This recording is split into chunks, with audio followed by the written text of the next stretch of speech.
Hello, everybody, and welcome to another episode of the It's the Pitchers podcast. This is episode 167, and I'm your host, Max Colville. Joining me once again is my co-host, Evan Crean. How you doing, Evan? I'm great, Max. How are you? Oh, spring is finally here. We were promised like better weather, but I heard like it was snowing in the Northeast, which is like wild to me.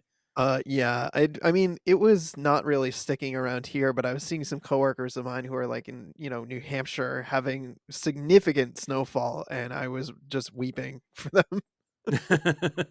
Yeah, it's just crazy. Like I've heard of like the April Fool's snowfall, but like a few days after that, it's just like, yeah, go away. We're done with this now. Yeah, I know I could also do without the rain. I know they say April showers brings May flowers, but I'm done with rain. I feel like this last year has been way more rain than usual, and I'm just ready for some sun and to be able to go outside.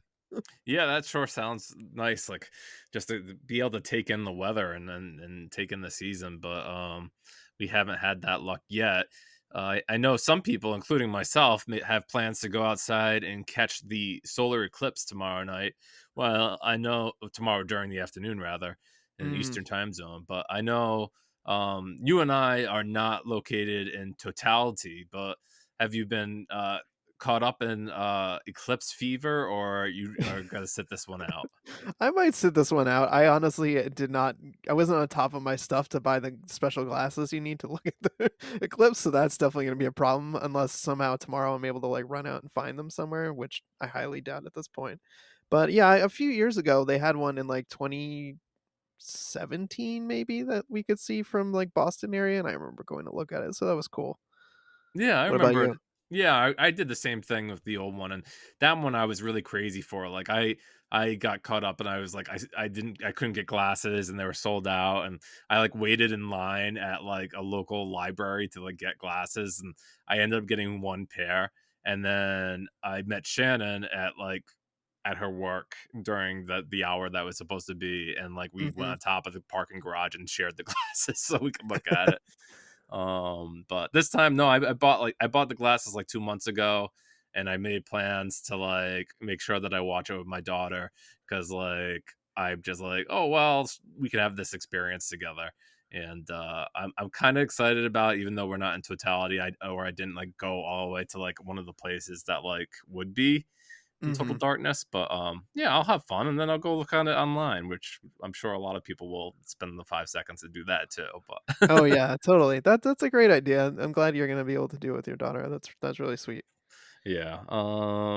But outside of weather and solar eclipses, I mean, Evan, we even had an earthquake in New York the other day. I mean, Yeah, did you guys feel it where you are? Because I definitely didn't, but I saw people on our town Facebook page saying, "Whoa, I felt it here." I'm like, "What? I didn't feel anything." no, I didn't really feel it either. I mean, like, there's people who will like think like phantom wise, maybe that they felt it because Mhm. like they're like maybe I did, but I'm sure as you got closer to Jersey where the actual quake happened, that you would feel like maybe your house would have ramifications of it as Oh, opposed to.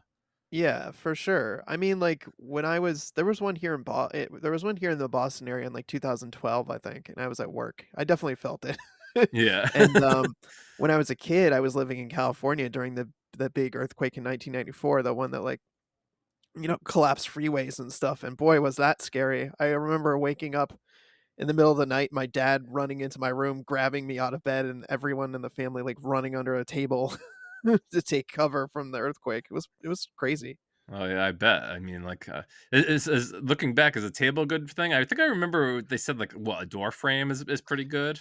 Yeah, door frame's generally pretty good. Yeah, a big sturdy table can be good as well to Okay. kind of seek shelter under.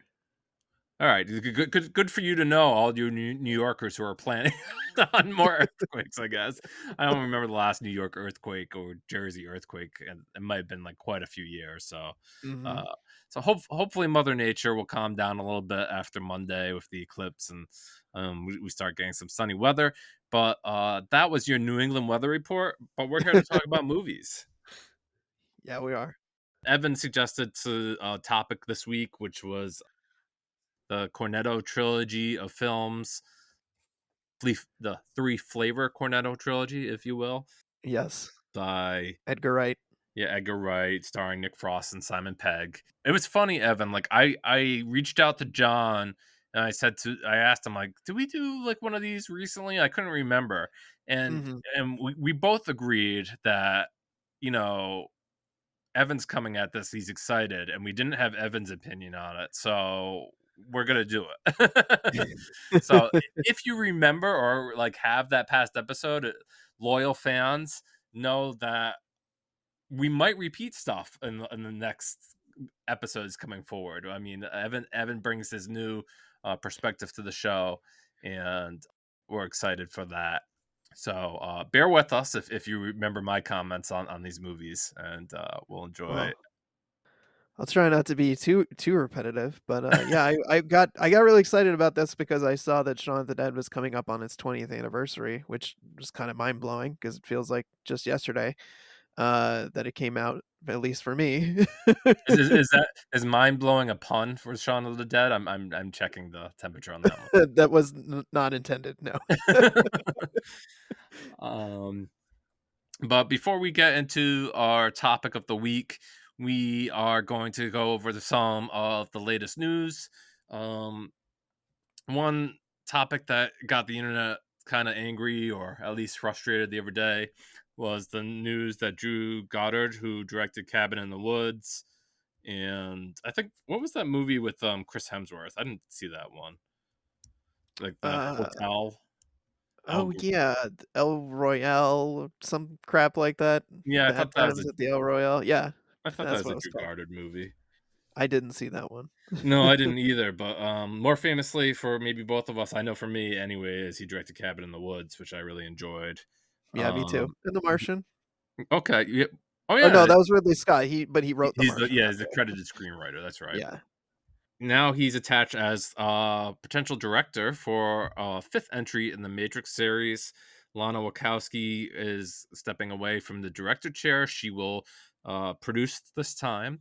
So the Wachowski sisters still be involved with the project, just not directing this time. And Evan, I think there's a lot of juice left in the Matrix franchise, but they just got to get away from these characters now. That's like you got to let Keanu Reeves and Carrie Ann Moss and whatever rest and take another route at this, I think. I mean, I like him. I wasn't mad that they did another one. I was kinda like, I'm not sure why we did Matrix 4, but I thought, they did a pretty good job of kind of, like, remixing the mythology and kind of, dealing with the mess that is Matrix Revolutions and Reloaded. But, yeah, I don't know. I would be okay with more outings with those characters, but I kinda see where you're coming from, though, because what more stuff do we have to say? It might be more interesting to just keep the same universe, but, track it with some different characters. Yeah, because I was a big fan of their. The Wachowskis were pretty much one of the first ones to really expand their universe using Japanese anime, at least to my Mm, knowledge. And I really liked the Animatrix series of films, and I thought like each one was interesting, even though it had nothing to do. Well, not nothing, but it was separate from what was going on with Neo and Trinity and Morpheus. And I think like if they could reasonably find characters like that or stories like that, then you could still have something exciting with the Matrix. mhm. Yeah, that's a good point. I never saw the Animatrix, but I was always curious about whether it was good, so now I feel like I should check it out. Yeah, I mean, like as like any anthology series, Evan, it's like there's some that are better than others. Yep. There's most famously, I think there's like one that's like 30 minutes long, and it's like it's almost like how Star Wars Rogue One is, where like these pilots are trying to get a message to Morpheus, I think. Okay. And before like the squiddies uh capture them or like destroy them. So That's a good premise, that sounds tense. yeah, it's pretty cool. And like I think at that time like that was they were trying like that photorealistic CG that kind of like Final Fantasy Spirits Within did. Okay. um so that's like how it looks. But no, it's pretty neat. And like I said, some of them are better than others. I think another more recent anthology series to look at that reminds me of how the Animatrix was, Evan, was like Star Wars recently released some shorts by Japanese animation directors, and then Oh, yeah. they did I a wanted to second see season of that. that. Wanted to see but didn't, but I remember you writing a review of it in the newsletter, and I thought I remember you liking that. Yeah, I think I wrote for Fandom a while ago, and I said like where the studios started from, like because each one was by a different Japanese anime studio. So it Mhm. was like if you want to watch more, like you can catch these features by them. And I think like they did a second run of them, which I hadn't watched yet, and they included some like European studios and like I think Cartoon Saloon, who did like the Irish trilogy of films like Wolf Walkers, did a short Oh, too. So nice. I um love Wolfwalkers. That's yeah, a good one. so if you like Star Wars and stuff and like animated shorts, then I bet those are worth checking out.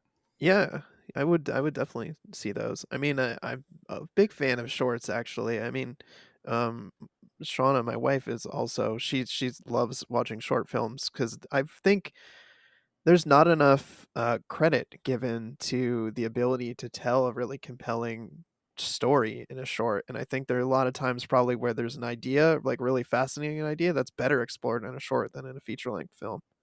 Yeah, no, I agree. I mean, sometimes you can have like really good shorts and they don't overstay their welcome. Like too many shows these days feel like they're stretched too thin and maybe Mhm. they'd be benefited from a short.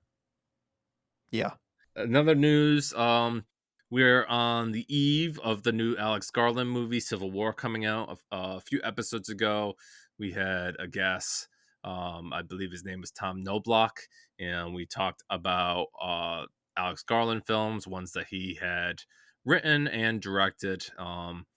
So we were kind of interested to see how Civil War would come out, and from early reviews, it looks kind of polarizing. On one hand, you have these outrageously positive reviews that are like, This is undoubtedly like the year's best film," and then on the other side of it, you have complaints about content or style or just intent of the movie. I haven't read too much of the Mhm. reviews, Evan, but I know from looking at the tea leaves that this one's going to be polarizing. Oh, for sure. I haven't don't think I've read a single review, honestly, but I've seen a lot of comments, on social media and Twitter, specifically, very polarized reactions to it. People who are, like, really on board with it or hate its cuts, and I think Alex Garland kinda stepped in it because he was talking about the movie being apolitical or some shit like that, which makes no sense given the content of the Right. movie. People are mad about that, I remember. Yeah, and I mean now he's even Garland's been doing interviews. I mean, this the press circuit for him has not been good. He's saying in interviews that this might be his last directed film, and he'll go back to just screenwriting. And I don't know. I mean, I didn't see Men, and we talked during that episode that I don't know if I have the urge to, but his other features were fine. I Mhm. am looking forward to seeing what Civil War turns out to be. And I like the movies he makes. I guess the science fiction, fantasy, horror type thing. So it'd be sad to lose that kind of voice directing films. But yeah, if Civil War is his bow, hopefully it's good. Yeah, I mean, he's a solid writer. We talked a lot last show about, Sunshine. That's him. 28 Days Later, I love that movie. I mean, so and Dread, he wrote that too. Yeah, Those are some sci-fi movies I enjoyed that he wrote and didn't direct. So I'm if he decides directing's not for him, wants to keep writing, I'm not gonna be upset about it. yeah. And then the last bit of news I want to touch upon, Evan, which kind of surprised me. I don't know why, because it had a big A-list star and it was released direct to streaming. Is that Mhm. the new remake of, or I guess reimagining of Roadhouse, starring Jake Gyllenhaal and directed by Doug Liman? It has apparently hit Prime Amazon Prime Video with record-breaking numbers for the streaming service, being like one of the Wow. most watched movies on released on there. And like I said off the bat, like people probably said, "Oh yeah, this is an easy thing to turn on," and it seems like it fits into that like Netflix like easy watching kind of video. Yep. Yeah. Mhm. So maybe it was for the best that Amazon did it. I know that you saw this film. Do you have an opinion on it that you want to share?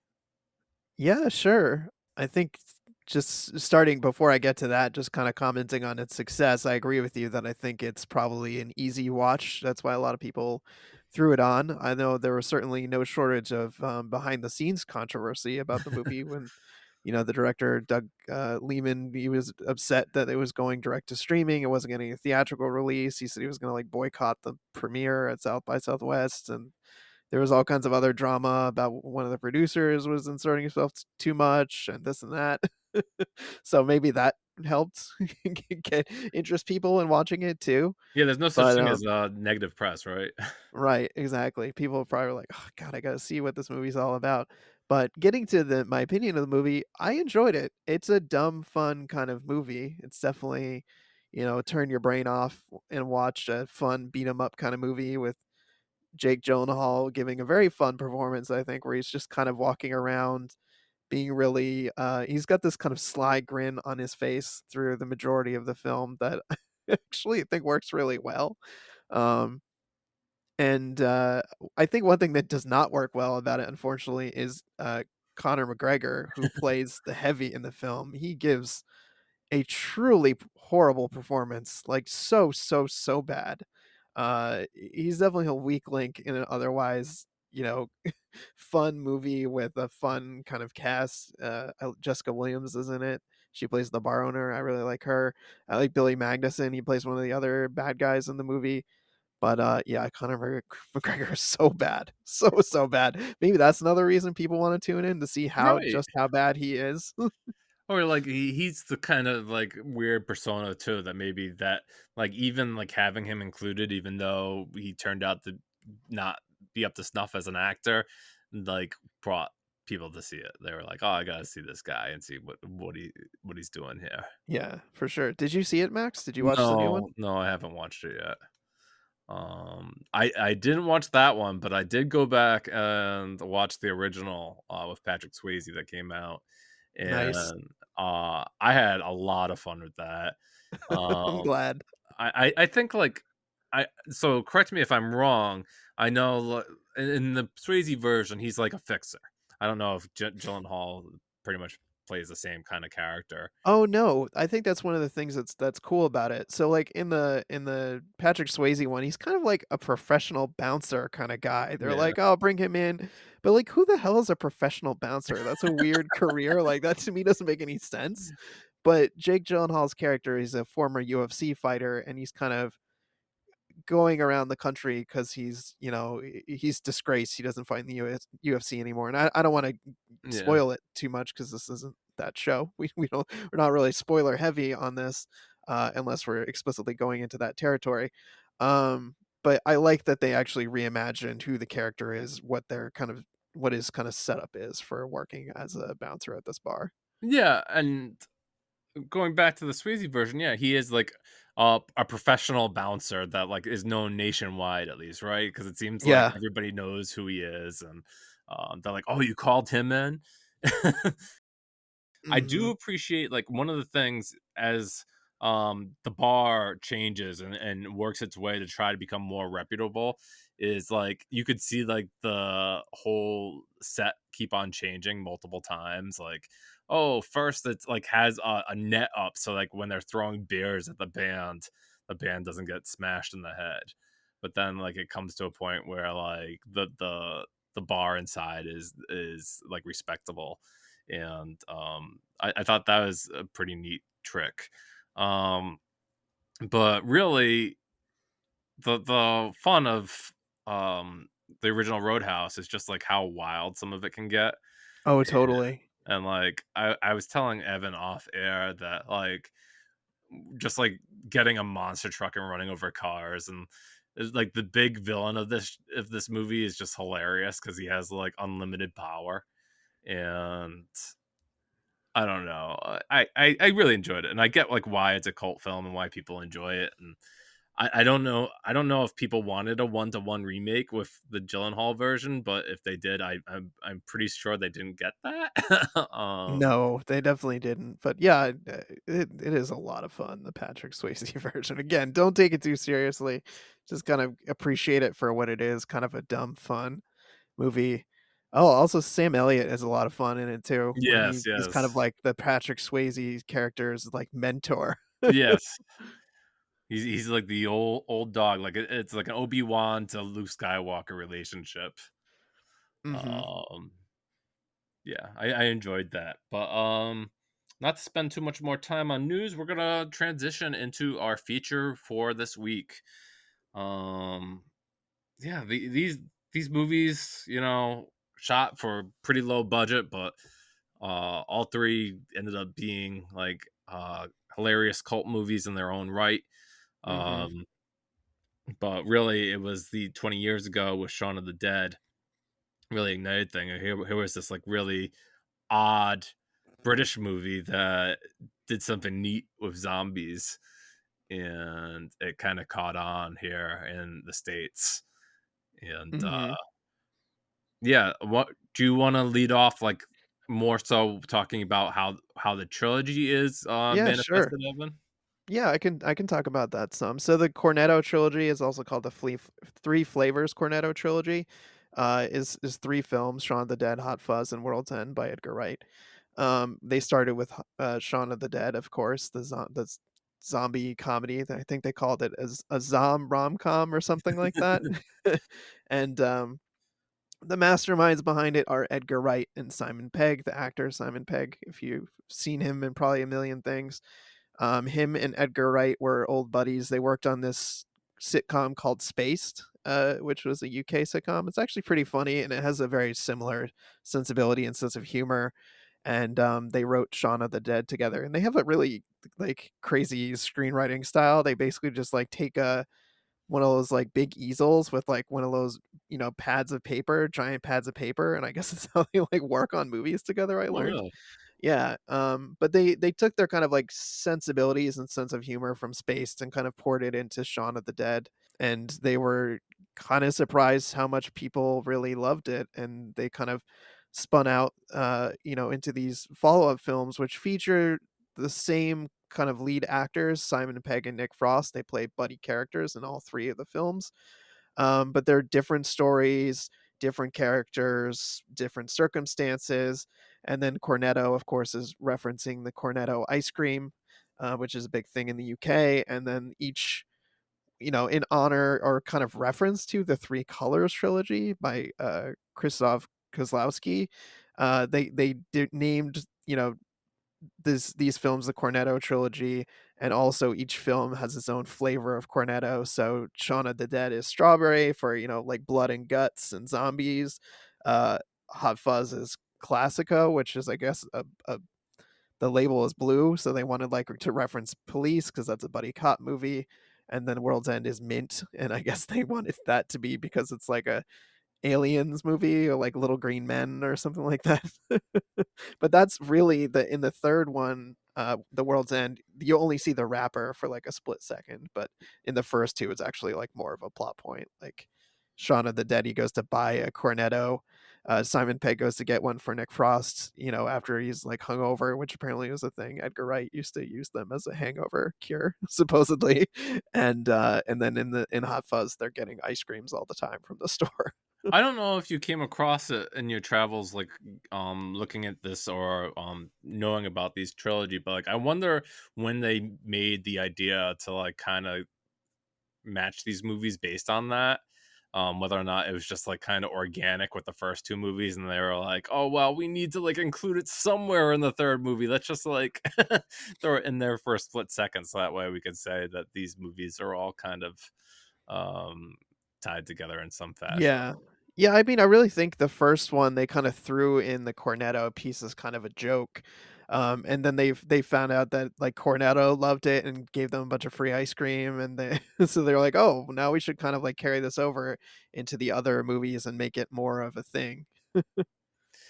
So undoubtedly, like my favorite of the trilogy is Shaun of the Dead, and that's the first one we'll talk about here. And Mhm. um, like in this one, Simon Pegg plays like I think he's like a stay at home kind of like video game player, right? He doesn't have much of a life going on, kind of dead Yeah, end. he works in an electronics store, but, like, a kind of shitty, like, local electronics store. he has his close friend and played by Nick Frost, and I think he's trying to like get his girlfriend back and dealing with his stepmom and the new stepdad. Um, and zombie apocalypse breaks out. Yeah, totally. Yeah, he has his best friend Ed, who's, he's with them all the time, and Ed, annoys their roommate Pete, and also Ed is kind of like bringing Sean down and making him more of a slacker. And his girlfriend Liz is just kind of like tired of it. Like, in the straw that breaks the camel's back is that they're supposed to go out for their anniversary, and he does not book a reservation in time, so they They just don't go end to up. Winchester, right? Yeah, they just go to the bar that they go to every single night, and the film opens with her kind of saying like, "Look, I'm tired of this, like, same routine. I don't wanna just, like, go to the same bar every night. I wanna go out and live a little." And then he's like, "Okay, yeah, I'll book a reservation," and then totally fails. And then after she breaks up with him, then that's when the zombie apocalypse happens. The post hangover of, him and Ed wake up the next day and there's zombies in their yard. Right, and like you mentioned earlier, with Alex Garland talking about 28 Days Later, I think like in this early period of the aughts, if you will, there was like some experimentation going on with the zombie genre. Of course, Yes. 28 Days Later had that like kind of documentary archival footage, runners, and tried to mix up zombies a little bit. And this one was coming at you with like a zombie comedy, and that kind of felt really refreshing. Yeah, it wasn't like the first zombie comedy because I can think of things that I think came around this period, but it definitely was a game changer in how kind of both fun and, like, carefree and funny it was, in addition to being, like, a fun horror movie, but also made by people who love zombie movies. It's just chock full of references down to, like, little details, and that's one of the things I love about Edgar Wright and Simon Pegg and the movies they've made together is that they're clearly people who love movies, and I think if you follow Edgar Wright on Twitter, you definitely will see how much he loves film and loves talking about film. But, there's just references all over the place, including to 28 Days Later. There's kind of like a split second thing where they talk about rage-infected monkeys in one of the news clip mashups where they're, talking about stuff. But even down to very small details, like he works for a company called Forey Electric after Ken Forey from the George Romero Dawn of the Dead, the 1970 version or 1970s version. So it's lots of little details and homage throughout the films to other movies and genre of movies that they enjoy as a group. Simon Pegg, Nick Frost, and Edgar Wright. So uh, yeah, I mean that's one of the reasons I love Shaun of the Dead is it's like a funny comedy on its own terms. It's a horror comedy, which I love genre mashups personally, and also it's a fun zombie movie that pays homage to, its predecessors. Yeah, and it's great that like these movies don't hold back of like the violence and the gore. Like they Yes. could have easily with being like targeted as comedies. We definitely know there's definitely racy comedies with language and content as far as like like The Hangover, right? Those comedies were really big during that period too. But this like we're gonna commit to being a zombie movie. We're not Oh, gonna totally. we're not just gonna be like a funny zombie comedy. Right. And I like that generally it's not raunchy humor, but like throughout these three movies, and especially Shaun of the Dead and Hot Fuzz with the kind of extreme violence, it's really tongue in cheek and it's really played for laughs. And I think a lot of that has to do with that, the fact that these guys are British. And I feel like Yeah, the British can really do gallows humor and like absurdist violence really well.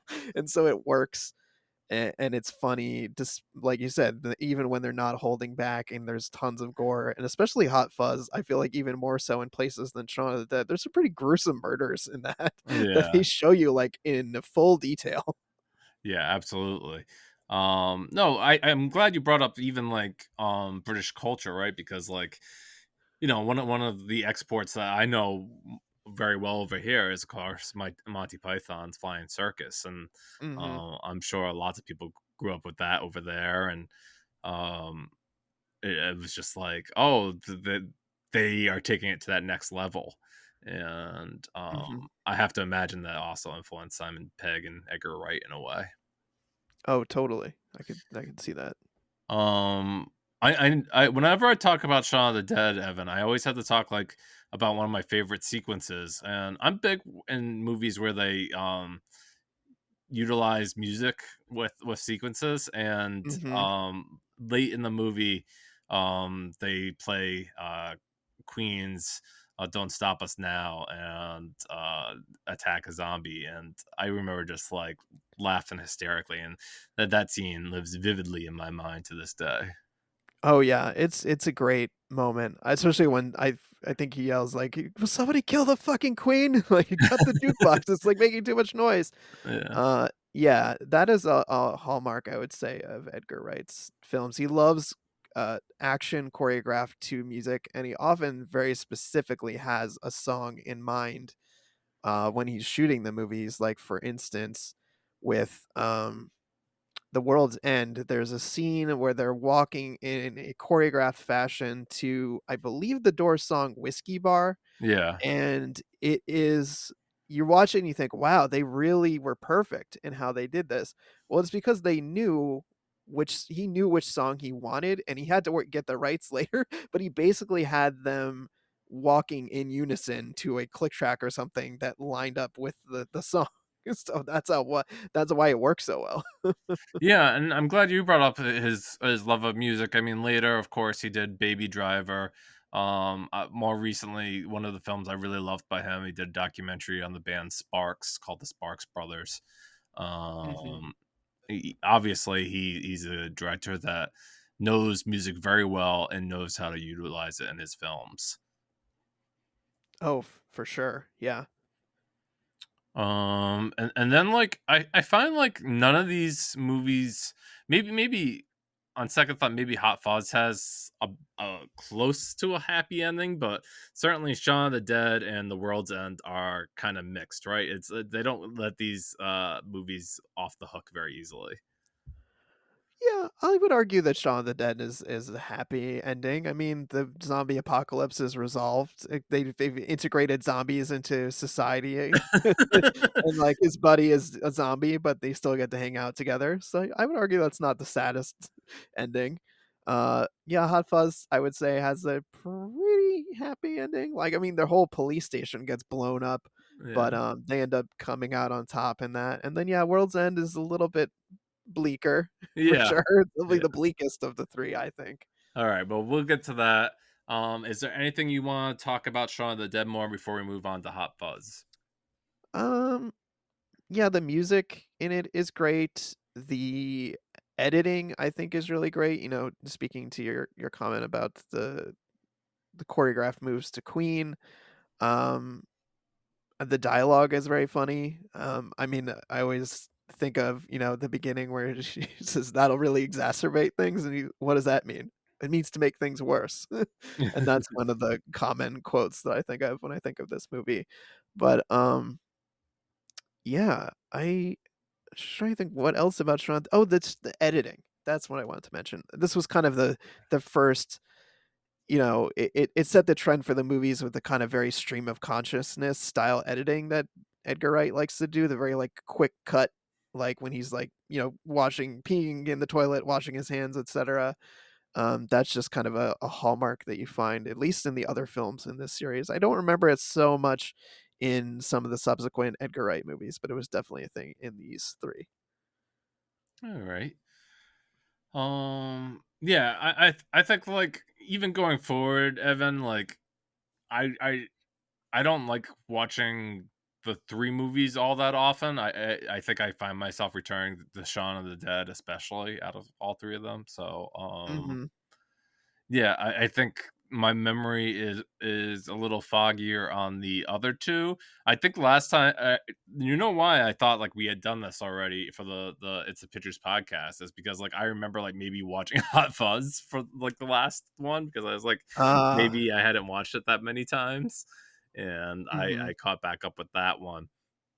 And um Hot Fuzz, as far as I can remember, is Simon Pegg once again is the lead, and he is a cop that is like kind of stationed in the middle of nowhere. He's used to being like in the big city where there's crimes all the time, Right. and he Mhm. goes to this like small hinky dink town, and the guys on the police staff are like have always been in town, and Nick Frost's character is kind of like, oh yeah, well this is how we've always done things, and it's quiet around here, and Mhm.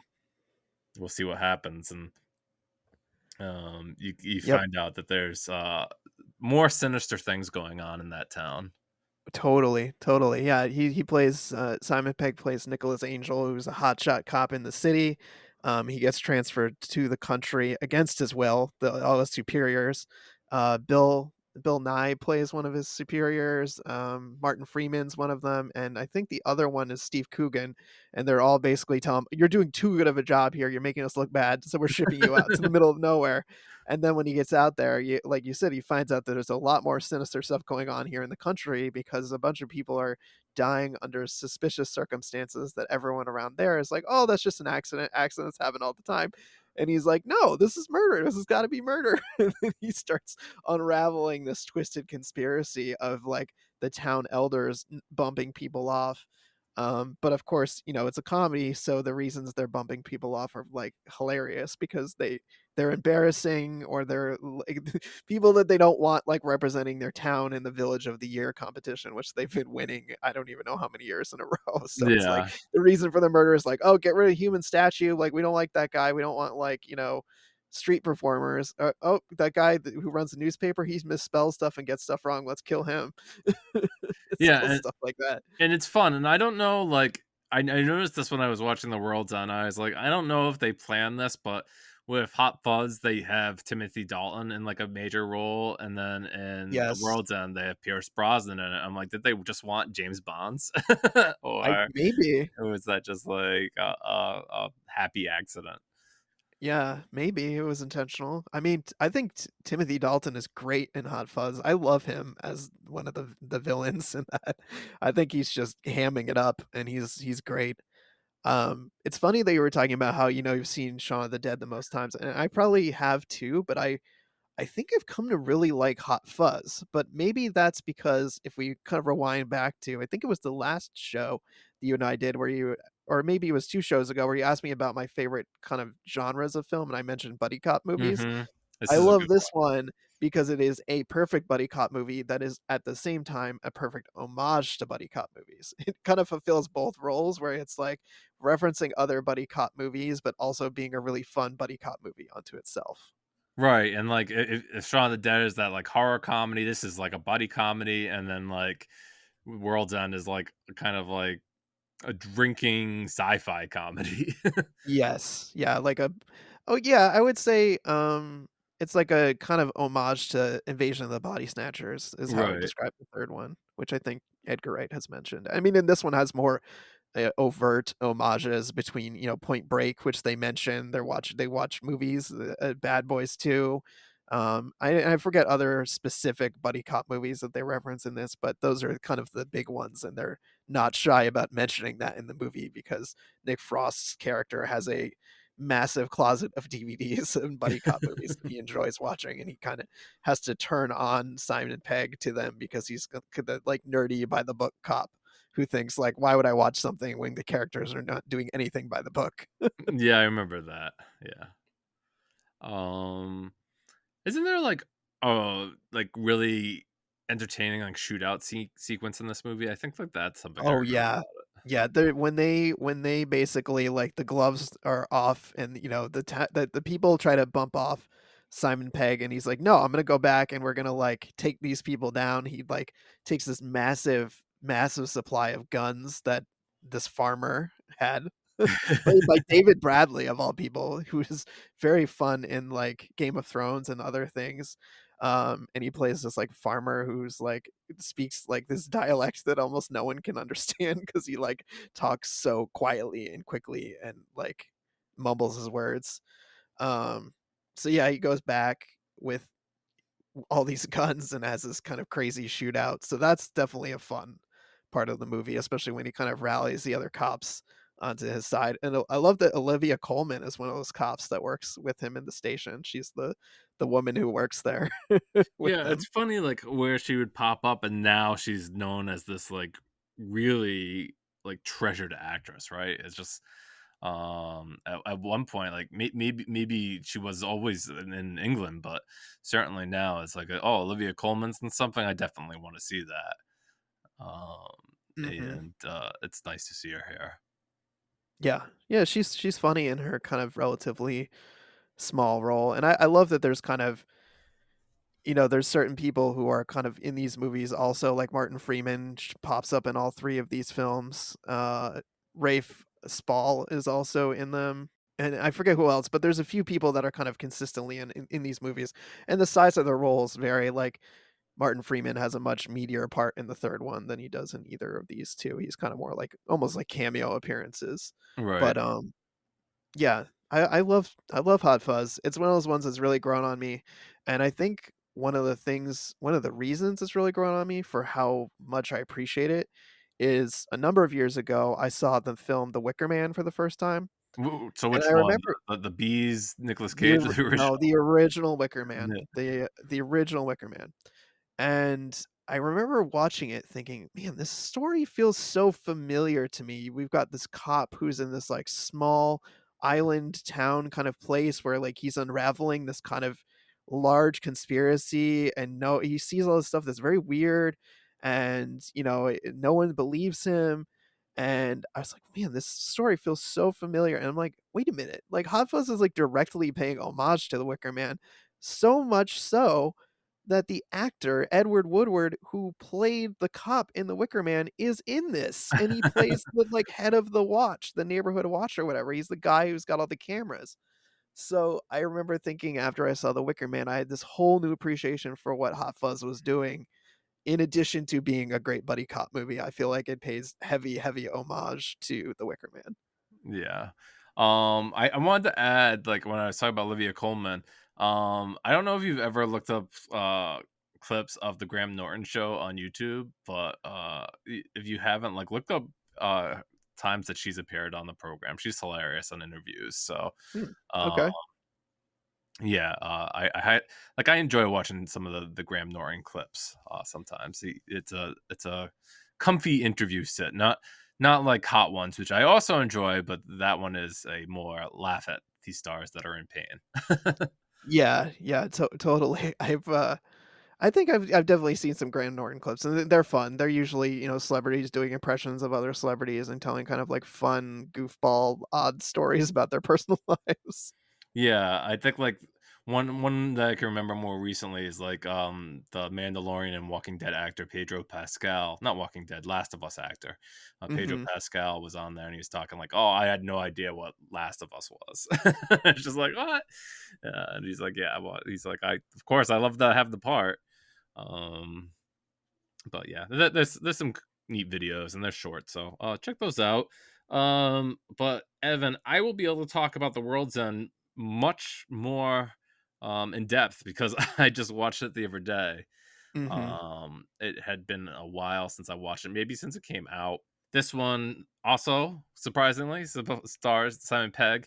I mean, I hate his character in this one. He's like, Yeah, he's a jerk. yeah, you first meet him at, like, Alcohol Anonymous, or uh, whatever it's called, AA. Mhm. Yeah, he's in recovery. Yeah, and, like, he's reminiscing about, like, his high school days and how him and his buddies in their old town tried to do this, like, bear the bear mile, where they had the golden mile rather, and they had to go to these Mhm. 12 different bars and have a pint at each one, and it would all come to fruition at the World's End, which was supposedly the 12th bar. And Mhm. he recounts what happened, and, like, some guys couldn't make it, and they stopped maybe at, like, the eighth or ninth bar, and there's this guy AA next to Simon Pegg. He's like, you know, are you sad that you didn't finish? And he's that's his golden glory moment, and he's realizing, no, he didn't finish. So his job is now to find his old mates now in fairly reputable jobs. This guy's helping sell cars at his father's business. This other guy's a lawyer. Mhm. Um, and getting the gang back together for one more go at this like golden mile. And the one that he has the trouble with most is the character played by Nick Frost, who throughout the course of the movie we learn, um, you know, lost his license or did jail time due to one of their drinking outings, and kind of Mhm. Simon Pegg kind of left him there, um, and he hasn't quite forgiven him for that. Yeah, it's Uh, brutal. yeah. Um, and then they go back to the town where they grew up, and uh things seem to have changed there. It's not exactly what it was in their memory. These pubs have been like converted to like almost like uh I don't know, your regular mom and pop bars, as opposed to chain bars, if you will, as opposed to like these really unique bars. And um Mhm. they it doesn't come apparent till much later that something fishy is going on in this town that uh changed from when they remember. Yep. Evan, when was the last time you saw this one? Was it been a while? It's been a few years, but Yeah. I saw this, on and I actually did the press tour for this, so I got to interview, Simon Pegg, Nick Frost, and Edgar Wright about this film, which was a very fun interview. Oh, I'm sure. Yeah, I mean, I respect them a lot as, actors and filmmakers, and I when I met them, they were, like, even cooler than I thought they would be. Like, just really nice, down to earth guys who you can tell really love doing this. They love the movies that they made, they love talking about the movies, and they just all around were a great conversation, so I had, like, even more respect for them after seeing the movie originally and doing a press tour and chatting with them. So, yeah, I've seen it a couple of times, although it's been a few years since the last time I saw it. Yeah, I think like again for me, it's like Simon Pegg's character is so irredeemable in this that it turns me off compared to the other two movies, because like Mhm. I don't know if I can get be I mean like I'm not a big drinker, and like I certainly I can't associate with somebody who has an addiction problem. Um, but it's hard to like say like, oh well, we have to feel for this guy, or at least like see where he's coming from. Where for like maybe at least 2/3 of the movie, he's just out there making everybody miserable. Yeah, that's actually one of the reasons I like this film is because, in the first 2, Simon Pegg plays more of the straight-laced character. He's Right. the one that is kind of dragging, Nick Frost's character along, and I like in this one, the roles are kinda swapped, and Nick Frost is playing the more, like, serious guy, and he's playing the screw up. Simon Pegg's playing the screw up in this, but I understand why that's kind of a turn off because he is such a screw up and he is so self-involved. But for me, it teeters from being annoying into being funny because he's just so over the top in terms of how self-involved he is that it's just like there's so many scenes where you're like, "Really? Really? Really, Gary King? That's how you're gonna handle these things? Okay." It's just so absurd that I can't help but laugh about how self-involved you are, but I understand that being kind of a turn off. I think for this one, I love the homage to Invasion of the Body Snatchers, and, I love the action scenes, the kind of choreography, the fight choreography, like the beat 'em up action scenes where they're just beating the tar out of these aliens. Yeah, they're like It's they're like actually a lot of fun. they're like hybrid alien robots, if you will, because like the way that they break is almost robotic. The first time like Simon Pegg's character realizes that there's something wrong, it turns into like this bathroom brawl. Yeah. And like one of the aliens like smashes its head against a urinal and like it flies off, and that's pretty neat.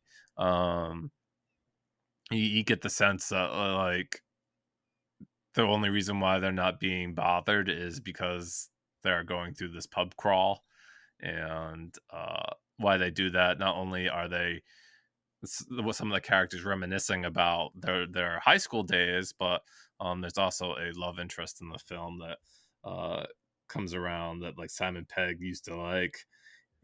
sleep with in the handicap bathroom.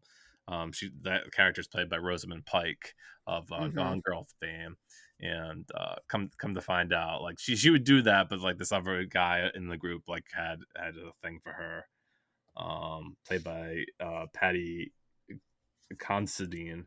I think he was Mhm. in Game of Thrones, right? That's probably where he's best known for these days. No, Yeah, no, no. Was he's in Game the of new Thrones? Game of Thrones. The he's in the whatever the spinoff show is, I believe. Yeah, maybe that, or I'm trying to think of like, yeah, maybe I that mean, was there's definitely strong overlap with Game of Thrones representation, like, David Bradley is in Hot Fuzz and in this, he was a major character in Game of Thrones. You also had, Rory McCann who played, the Mountain no, not the Mountain, he played, was it the Hound? Is that the character's name? yeah, The guy with the scars? He was in Hot Fuzz. There's definitely some overlap with Game of Thrones. yeah. um, yeah, I mean that makes sense with British actors, anyways. Right. Um, Mhm. but yeah, I out of the three, yeah, I probably just like The World's End the least. I don't imagine that I'll go back to it again unless I'm asked to speak on it Mhm. in a avenue like this. Hot Fuzz, I could definitely revisit. I think that one's pretty clever and funny. Mhm. And Shaun of the Dead, I love. On a whole, yeah, I mean, all three films are worthwhile in a way, but I definitely love them one, two, and three. And I actually I don't remember if this was the case with John, but I remember that I've heard that people actually might enjoy Hot Fuzz the best because of what it's capable of doing and just like being a really solid buddy cop movie. Mhm. Yeah, I think that might be where I come down on this, honestly. As much as I love Shaun of the Dead, and trust me, I love a zombie movie. I was very obsessed with The Walking Dead when it was on, like, the original, show. And I've seen some of the spinoffs, not all of them, but I love zombies, love zombie movies, love, horror comedies, but for me, I think Hot Fuzz is perfection. All right. Let's see here. I'm trying to see what Edgar Wright has been up to recently. He did the More recently he did the film Last Night in Soho, which I actually really disliked. um, Yeah, I only saw part of that. I started watching it and was, like, not into it, and I was surprised because 'cause I've really liked all of his other stuff that I've seen, and so I feel like I should go back and try and finish it, but I wasn't really feeling it. yeah, and I guess more recently he was attached to the anime adaptation of Scott Pilgrim Takes Off. He famously directed the live action version of that movie and helped uh, on as a producer on the animated version. And I really liked that animated version. It goes into exciting new directions. It's not just an adaptation of the story that we're familiar with, but it's kind of like it takes a different step off the ground and does a lot of neat things. Yeah, I admit I don't think I only watched the first episode of it, and I really meant to watch more of it, and then I just fell off. Yeah, I you think got. I mean, the first episode is like identical to like what I happens. think that's why I was kinda not feeling it, but then I read later that, oh, it goes in all these different directions, and I've just been meaning to kind of loop back to it, and I haven't gotten to it Oh yet, yeah, but I plan to because I love Scott Pilgrim. It's one of my all-time favorite movies, I think, and obviously I'm a big fan of Edgar Wright, so, yeah, I just should go back and check out yeah. the whole show. All right. So that was our discussion on Edgar Wright and Simon Peggs and Nick Frost three flavors Cornetto trilogy. Hope you enjoyed it. Before we get to what we've been watching, time to take care of some social media stuff. As always, if you want to email us, we're available at itsthepictures@gmail.com. I'm available on Blue Sky at mhcoville.bsky.social. You can find my letterbox and whatever. I'm around. The newsletter is it's a pictures.substack.com. where I've recapped what I watched in March recently and um, talked about some Criterion movies and what have you. So keep out a lookout for more on that. Evan, what have you been up to and where can people find you? Uh, People can find me on I'm on Twitter, Letterboxd, Instagram, Threads, and Blue Sky, as Real Recon, and then, as mentioned in the past, I co-host this podcast, Spoiler Piece Theater, where we review new, releases every week, so you can check that out wherever you get your podcasts, and, yeah, I And mean, and that's true the and, tr- and true to its name, Evan, right? You do spoil the movies, right? Oh, totally, yeah, we our tagline is, "We don't give a shit about spoilers, we just wanna talk about the movies." We're, unapologetic, and we've argued that, if a movie is truly good, you can spoil it, you can dissect the details 'cause you can go into it watching it, knowing what you're in for, and look forward to it, and see if it kind of hits you in the way, that we've talked about it or it impacted us. Or think about it this way: if there's a movie that you just can't get to and you want to talk about with your friends, well, Spoiler Piece has you covered. It's perfect for that. It's what's funny, Max? One of my friends actually does use the show for that purpose. She does not watch horror movies and is not into them, but likes to be able to know what people are talking about, so she has listened to the show to get up on Oh, that's horror great. movies. That's great. Yeah. I can imagine that. I mean, like I think I'm guilty, Evan, of at least looking up spoilers for Hereditary before I watched it because I heard that it was this crazy movie, so I was like, I don't know if I could sit through this and without knowing a little bit what was gonna happen. So, Nice. um, but yeah, we've been watching some movies. I think I'm gonna go first this time because I let you go Sounds first good. last time. Yeah. I watched some new release movies that I want to talk about. The first is this movie called The People's Joker. It's directed by Vera Drew, and she directed the movie and released it at TIFF like in 2022. I remember there was the midnight showing of it that it happened. People enjoyed it, and then all of its other screenings were canceled.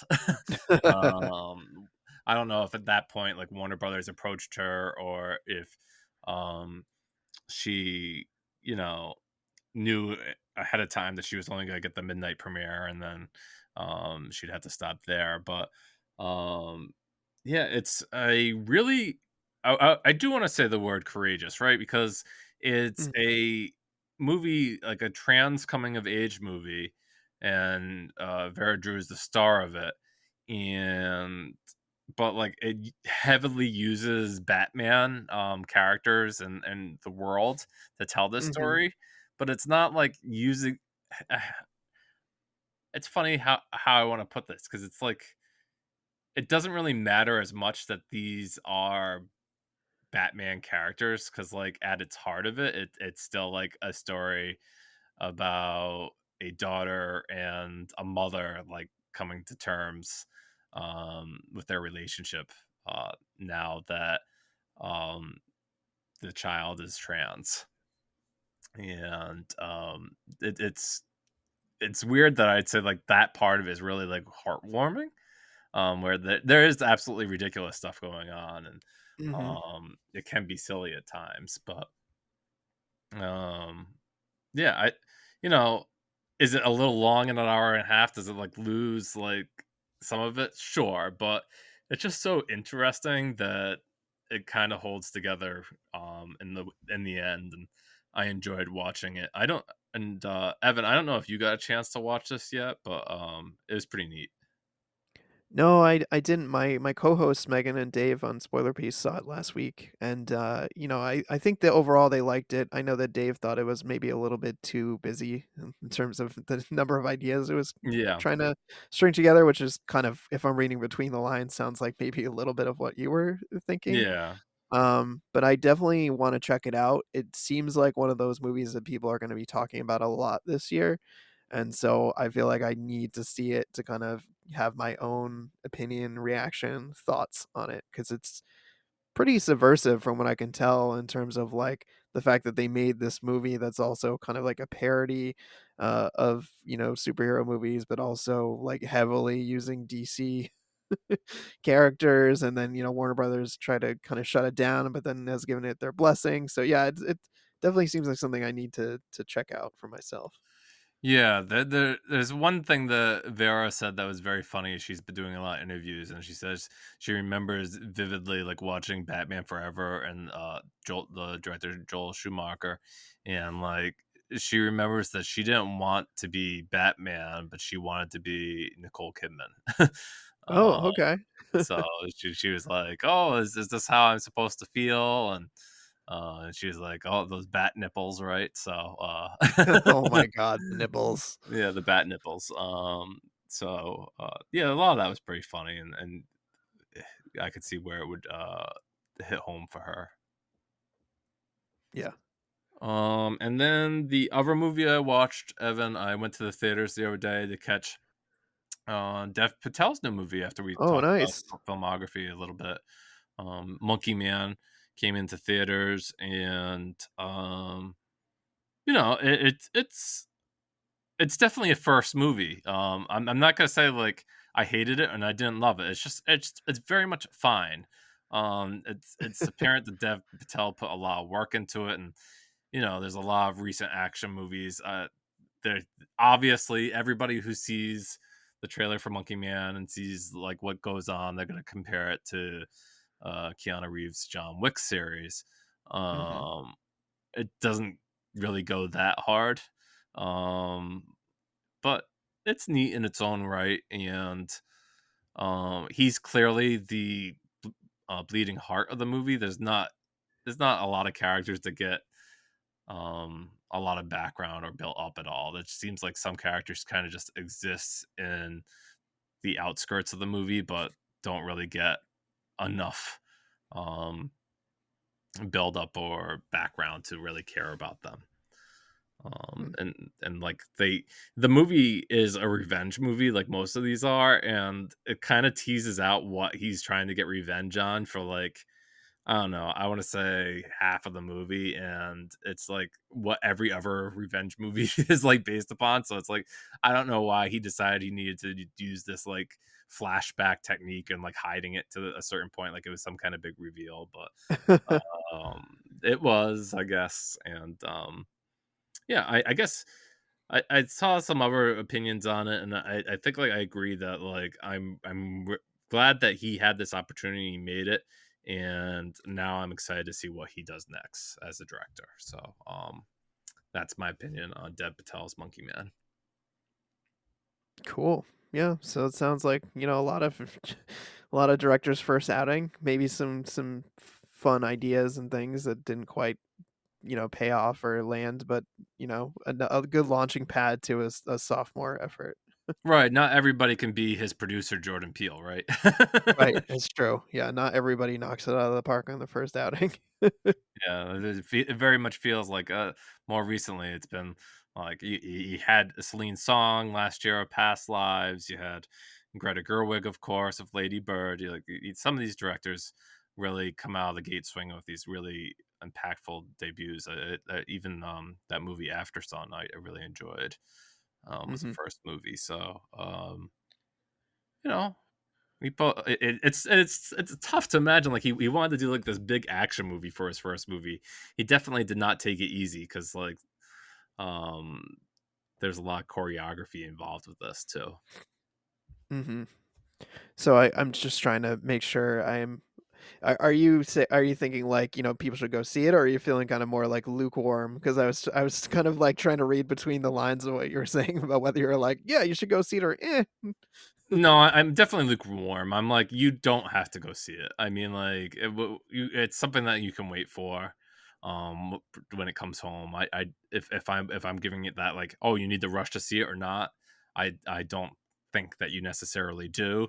If it's your bag, like it was mine with Dev Patel in an action movie, then yeah, maybe that will do it for you. But otherwise, I think you'll catch it someday and think it's pretty neat, and you'll move on. Fair enough. And I see that you've been watching some stuff, Evan. Yeah, yeah, mostly TV, like I mentioned in the last episode, but I did catch a new to me movie, yesterday.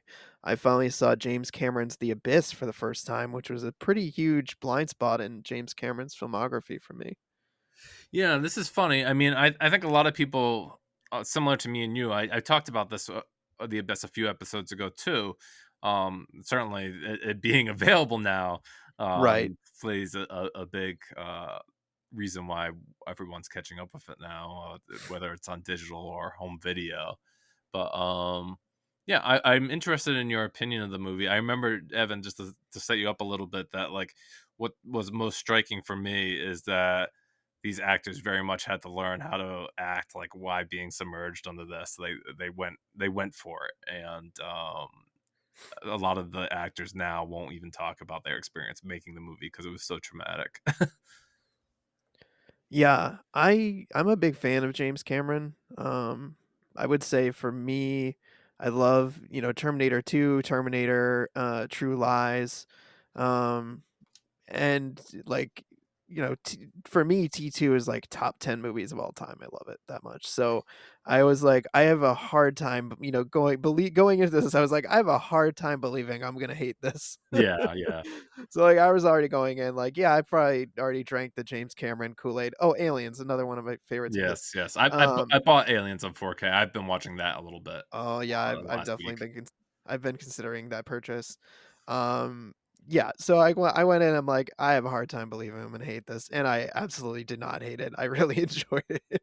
It was really good. It's the cinematography is spectacular. They really shoot some compelling underwater scenes. It's tense, it's action packed. I love, the sci-fi themes, the exploration of like humanity and aliens and exploring the depths and just kind of like that point where like Ed Harris is like falling further and further and further and further under the water to like try and get to that like warhead. Yeah. um, and I remember thinking like, "Oh, he's down there, he thinks it's gonna be a one-way trip, he's gonna die." I'm like, "No, those aliens are definitely gonna find him down there, and they're gonna rescue him. That's gonna happen." And of course it did. Yeah.